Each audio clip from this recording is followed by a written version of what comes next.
Audio Jungle.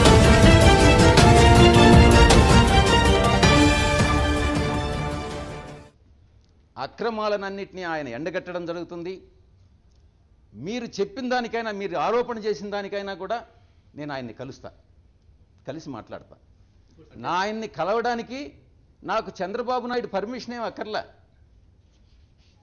ఎవరి permission అక్కర్లే, మా పార్టీ అధ్యక్షుడు పర్మిషన్ ఇస్తే చాలు. నాకు దానిలో తప్పులే, ఒక దళిత నాయకుడిని కలవడంలో ఏ తప్పు లేదు.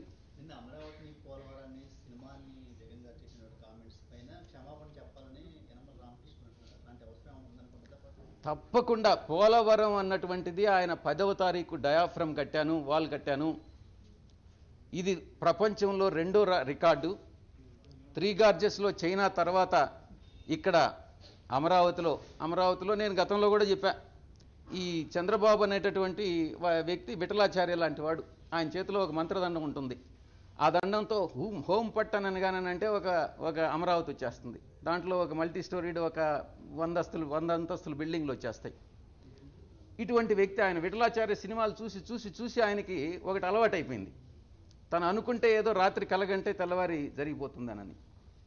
ఆయన ఏం చెప్పాడు, 11,500 M³ ఒక్క రోజులో, గతంలో చైనాలో 13,000 M³ చేశారు, మేము అమరావతిలో 11,300 M³ చేశాం అని చెప్పడం జరిగింది.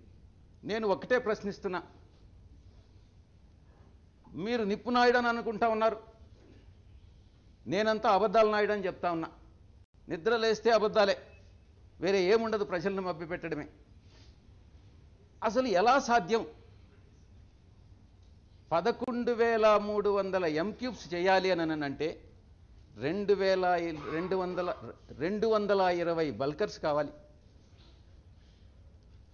దాన్ని -10 టెంపరేచర్లో -10 డిగ్రీల టెంపరేచర్లో దాన్ని తీసుకెళ్ళి కాంక్రీట్ చేయాలి.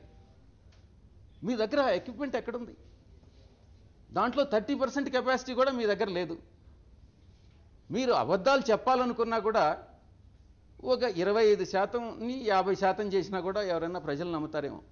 25%ని 4 ఇంతలు పెంచి అబద్ధాలు చెప్తే ప్రజలు ఎవరు కూడా చెవిలో పువ్వు పెట్టుకొని లేరు, నమ్మరు. ఇది ఒక సినిమా చూపించేదానికి ఆయన ప్రయత్నం చేస్తూ ఉన్నాడు.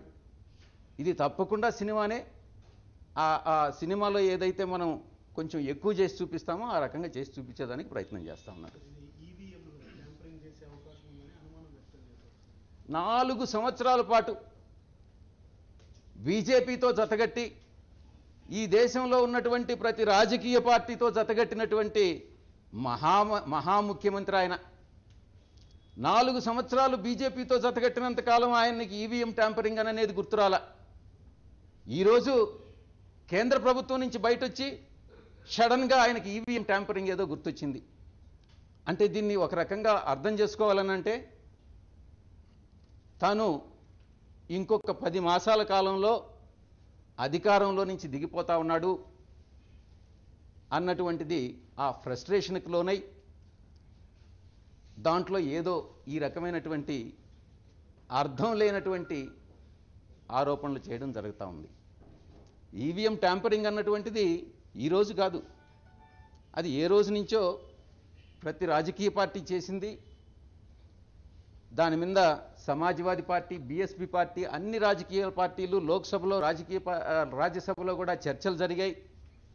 దాని మీద అన్ని డిబేట్లు జరిగి ఆ డిబేట్ అంతా కూడా రికార్డ్ అయి ఉంది. ఈరోజు 4 సంవత్సరాల తర్వాత ఆయన ఆరోపణలు చేస్తున్నాడని అంటే ఆయన యొక్క భయానికి అది అద్దం పడుతూ ఉంది. థ్యాంక్ యూ, ధన్యవాదాలు. ఏంటండి, వీడియో నచ్చిందా? అయితే ఓ లైక్ వేసుకోండి, లేదంటే ఓ కామెంట్ చేయండి. ఎప్పటికప్పుడు మా వీడియోస్ చూడాలంటే సబ్స్క్రైబ్ చేసుకోండి.